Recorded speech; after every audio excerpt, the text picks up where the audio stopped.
Shalom, welcome to Shmuel's Views, Torah Observant Judaism. It's good to have you back. I'm Shmuel ben Shlomi, and today we're going to be looking at the Parsha Lekh Lekha. Before we do, though, I want to say that we've got a new series of studies that will be coming up very soon, a 6-part study on the journey of the Spirit. So if you haven't done so yet, hit that notification bell so that you can be notified whenever we have some new postings and new teachings come up on the website.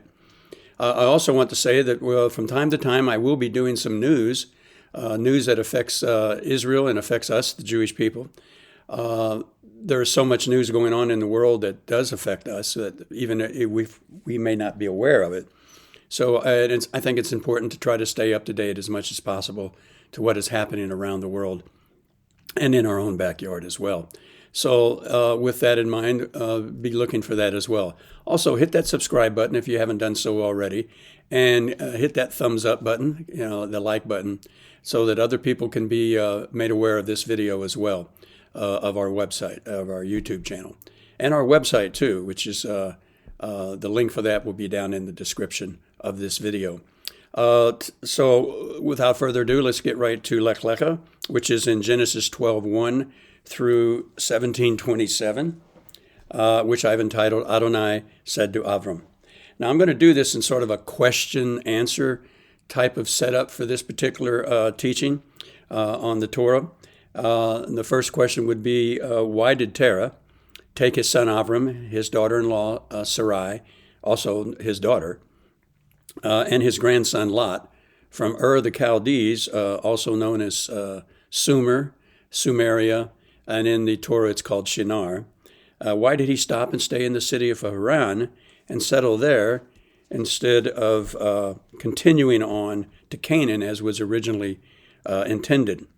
This is an age-old question that has been asked by scribes, rabbis, and readers of the Torah for at least from the time that Moshe Rabbeinu put it down for us to read.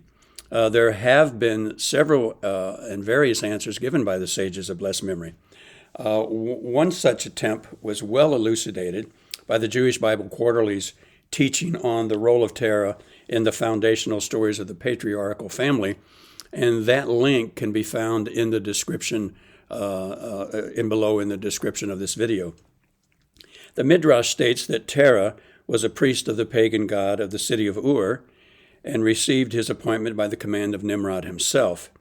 At some point, Nimrod, remember him, he was the builder of the Tower of Babel.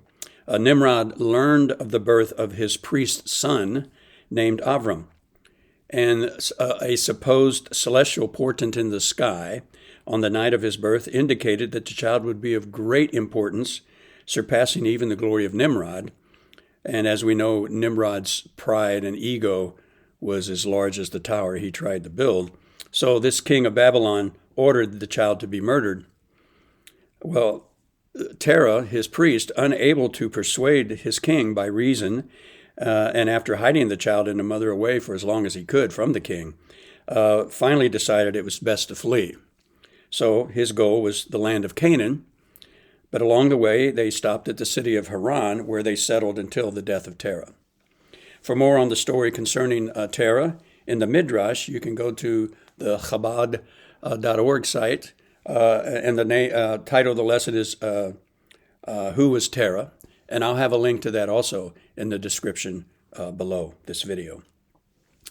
A well-known non-Jewish source of the life of Terah can be found in the cuneiform Sumerian text translated by a Russian-born Israeli Jewish man named Zechariah Sitchin, who spent 50 years translating and interpreting Sumerian clay tablets of the known earliest writings of the first official advanced human civilization, post-flood civilization known as Sumer, located in the Fertile Crescent of the Mesopotamian region, now known as Iraq and Iran.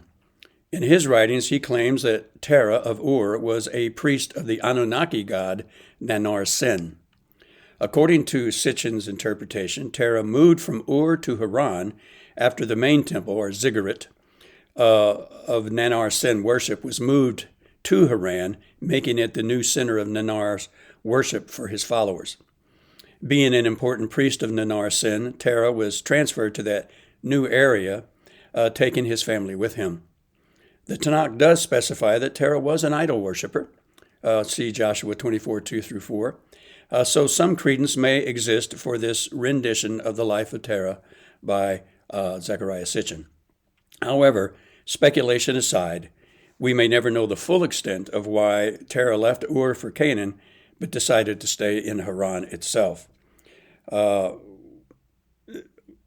Another question that could be asked is, why was the story of the separation of Lot from his uncle Avram so important that several verses of the Torah were spent on it?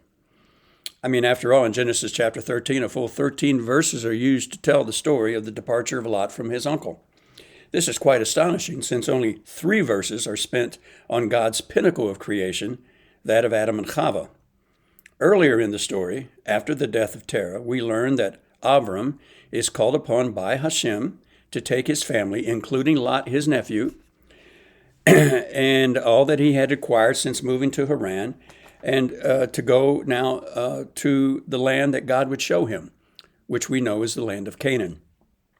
He was told that God would bless him, make him a great nation, provide him with an offspring that would number the stars in the heavens. Avram trusted HaShem and proceeded on his journey.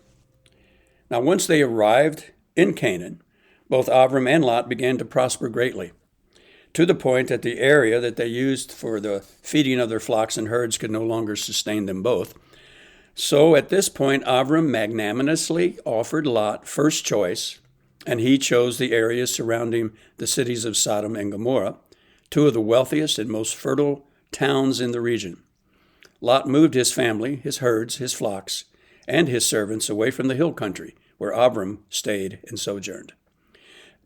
Then we find in Torah something very interesting in chapters 13, verses 14 through 18, where it says, "And HaShem said to Avram, after Lot had departed from him, raise your eyes and look out from where you are, to the north and south, to the east and west, for I give you all the land that you see, and your offspring forever.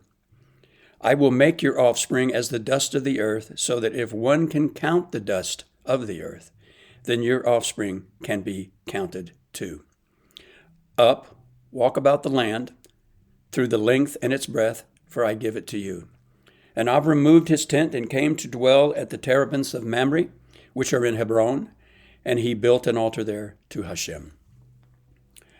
God had already promised Avram the land and a great multitude of offspring if he would just trust and obey the promise and go to Canaan. What made this continued reiteration of the promise and the leaving of Lot so important? Well, before this event, Avram had the secure promise of Avram, but now he is literally standing on the very ground of that promise, walking the full length and width of the promise with not a single tie, not even a past familial connection to hinder him from seeing God do as God had promised.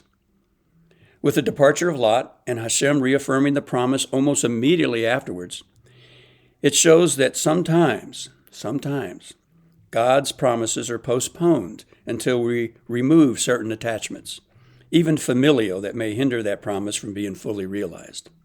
That doesn't mean we ignore a duty to those family or even employment attachments, but it requires us to put a kind of distance between them and the promises of God given to us.